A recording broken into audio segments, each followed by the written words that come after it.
आत्मा एक है या अनेक। महर्षि रमन।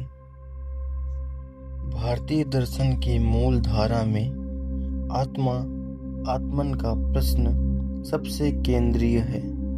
वेदांत, उपनिषद, गीता, योग, संख्या और अन्य अनेक परंपराओं से आत्मा की प्रकृति और उसकी संख्या को लेकर गहन मंथन किया गया है।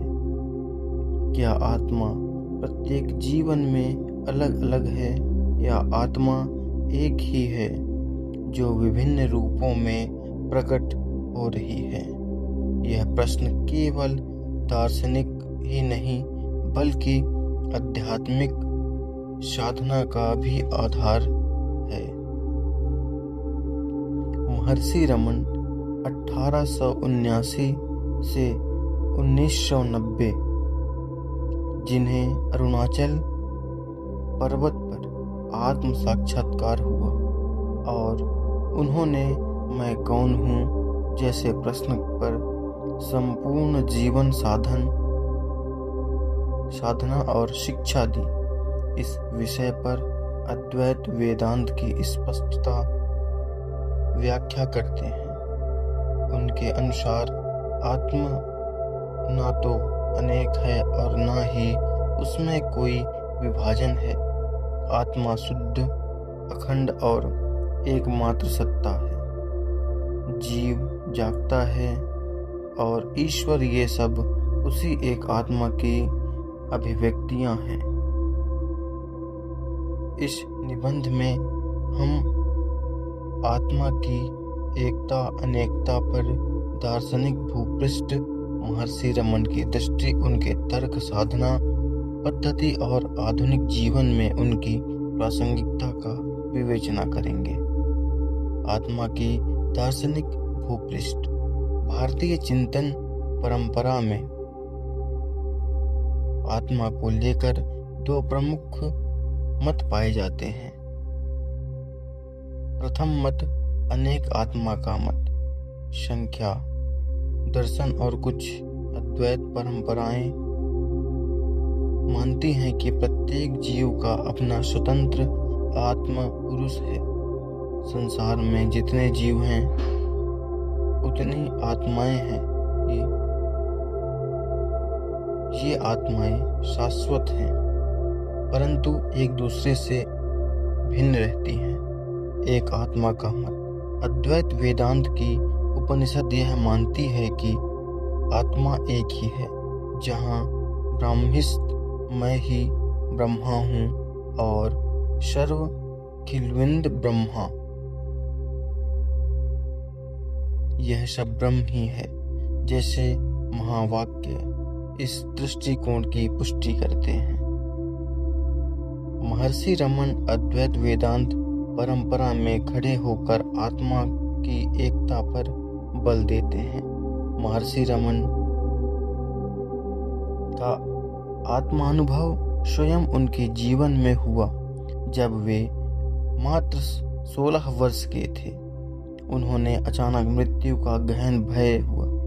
उन्होंने अपने भीतर यह जिज्ञासा की, मरने वाला कौन है?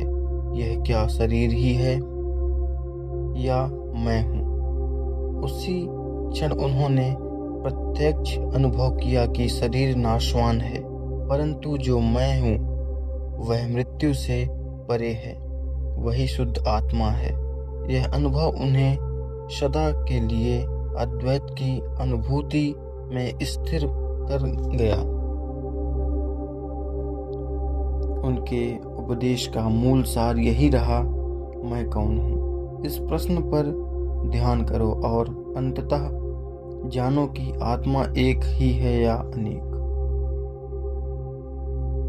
उन्होंने यह जाना कि आत्मा अनेक नहीं है।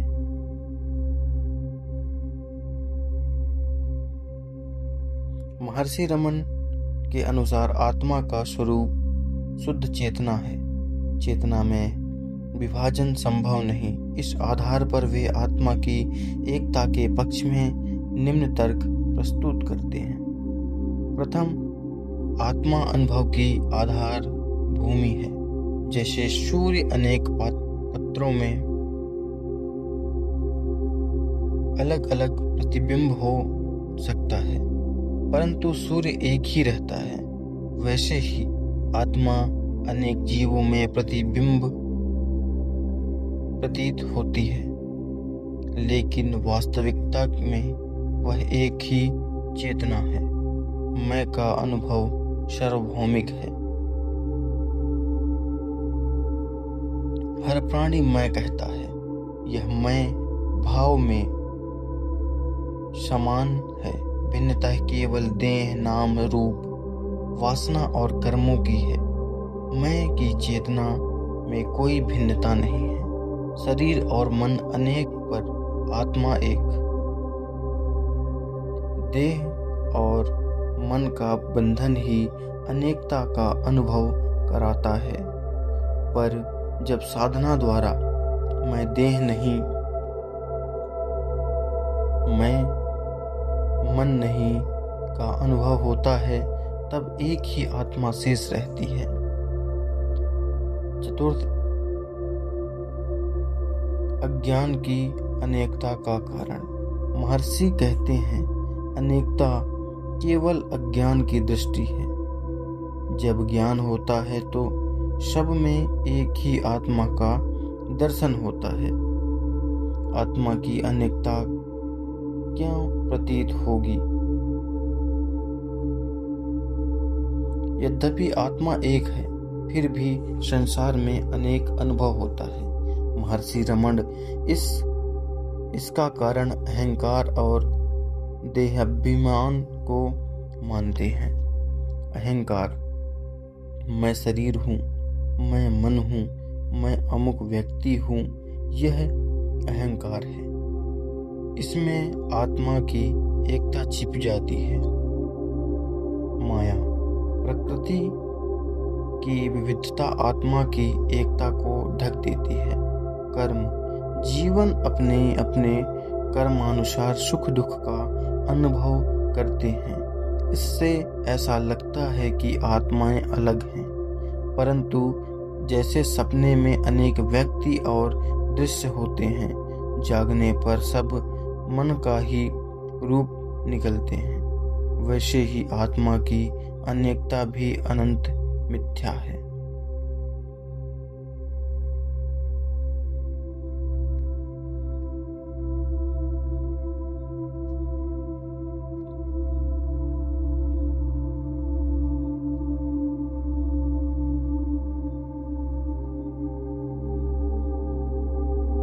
महर्षि रमन स्पष्ट कहता है, आत्मा एक है, अनेक नहीं। अनेकता केवल अज्ञान का आवरण है। आत्मा का साक्षात्कार करो और सब भ्रम मिट जाएगा। उनकी दृष्टि में आत्मा शुद्ध चेतना है, जो देह मन से परे है। जीवों की अनेकता केवल माया की लीला है। जब साधक आत्मविचार द्वारा मैं कौन हूँ का उत्तर पा लेता है,